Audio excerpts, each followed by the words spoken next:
this is actually my first time na makasama sa summer special. Bago to sa akin. Actually, ito yung first ever summer shoot ko nga with Bubble Gang for their summer special. First time ko to na maranasan to sa summer special ng Bubble Gang. Actually, first time ko na nakapunta rito. Parang kang nag-retreat ba tawag dun? Kasi bagay na bagay ang aking kasuotan, ang aking sandals.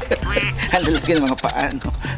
Ng daliri ng paa. Ganon yung parang pakiramdam ko na parang, oh buboy, ito, may gagawin ka na. So, nag-enjoy lang ako. Ganon lang siya. Sobrang relax lang. Siyempre, masaya kami dito kasi lahat kami close and maganda yung bonding namin dito sa Bubble Gang. Masaya kasi syempre kasama ko yung mga friends ko. Grabe, sobrang saya. Parang hindi siya trabaho, especially when you're working with your friends. To be honest, hindi ko po nararamdaman na trabaho to. Super saya. Karamihan ng mga kababol natin ay talagang malalapit kong friendships. Kaya it doesn't feel like work. I mean, syempre work pa rin dapat. Na slash vacation. Ang sarap ng set, kalmado lang, swimming. Ayan, yung buong cast ng Bubble Gang. Sila, yan, si Lizelle, si Annalyn. Sobrang happy at saka excited ako dahil actually pangalawang guesting ko na to ng Bubble Gang. Nung una pa yung May Araw Ka Din.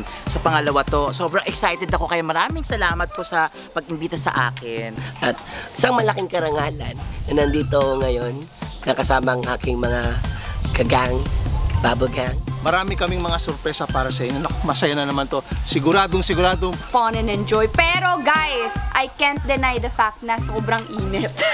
Mainit? Siyempre, mainit lang. Napakainit talaga. Kasi iba din yung init ngayon, di ba guys?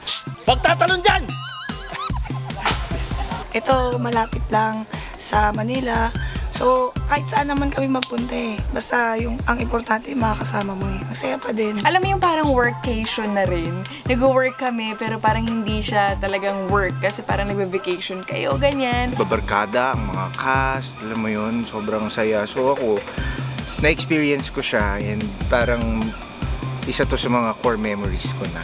Nag-i-enjoy po ako dito sa summer special ng Bubble Gang. Siyempre, kasama ko si Toy Beats at the rest of the gang.